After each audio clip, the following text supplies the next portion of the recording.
નમસ્કાર દર્શક મિત્રો, હું છું રૂપલ લુણેચિયા. સંપૂર્ણ ન્યૂઝમાં આપનું સ્વાગત છે.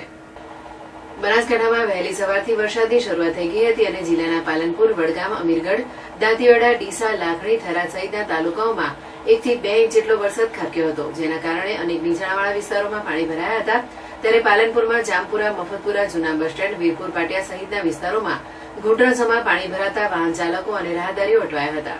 ડીસાના બાયવાડા ગામે વરસાદી પાણી ભરાતા ગ્રામજનો મુશ્કેલીમાં મુકાયા હતા. પાલનપુરમાં વહેલી સવારથી વરસાદની શરૂઆત થઈ હતી, જેને લઈ અનેક નીચાણવાળા વિસ્તારોમાં પાણી ભરાયા હતા. પાલનપુર શહેરના મફતપુરા વિસ્તારમાં જાહેર માર્ગ ઉપર 2 ફૂટ જેટલા પાણી ભરાયા હતા, જેનાથી લોકોને રસ્તેથી પસાર થવું મુશ્કેલ બન્યું હતું. બીજી તરફ મફતપુરામાં વરસાદી પાણી ઘરોમાં પણ ઘૂસતા અનેક લોકોને ઘરવખરીને પણ નુકસાન પહોંચ્યું હતું.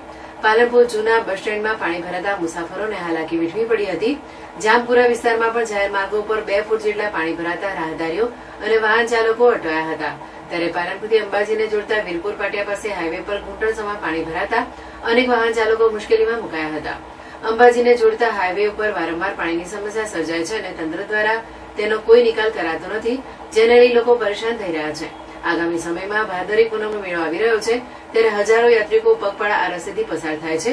ત્યારે જો પાણી ભરાઈ રહેશે તો લોકોને ભારે મુશ્કેલી વેઠવાનો વારો આવશે. ત્યારે લોકોની માંગ છે કે તાત્કાલિક આ હાઈવે ઉપર ભરાયેલા પાણીનો નિકાલ કરવામાં આવે. જ્યારે ઉપરવાસમાં પડેલા ભારે વરસાદને લઈ બનાસ નદીના જળસ્તરમાં વધારો થયો હતો અને બનાસ નદીના જળસ્તરમાં વધારો થતા ખેડૂતોમાં ખુશી જોવા મળી હતી. બનાસ નદીના પાણી દાંતીવાડા ડેમમાં જશે, જેનાથી ડેમના લેવલમાં વધારો થયો હતો અને બનાસ નદી 2 કાંઠે વહેતી થતા જિલ્લાના ખેડૂતોને મોટો ફાયદો થશે. ડીસામાં વરસાદને લઈ કેટલાક વિસ્તારોમાં પાણી ભરાયા હતા, જેમાં ડીસાના બાયવાડા ગામે વરસાદી પાણી ભરાતા ગ્રામજનો મુશ્કેલીમાં મુકાયા છે. સ્થાનિક ગ્રામજનોનો આક્ષેપ છે કે અહીં અવારનવાર પાણી ભરાવાના કારણે પશુપાલકો તેમજ વિદ્યાર્થીઓને મુશ્કેલીઓ વેઠવી પડે છે. શાળામાં જતા બાળકોએ ટ્રેક્ટર મારફતે મોકલવા પડે છે, પરંતુ અનેકવાર રજૂઆત કરવા છતાં તંત્ર કંઈ જ ધ્યાને લેતું નથી.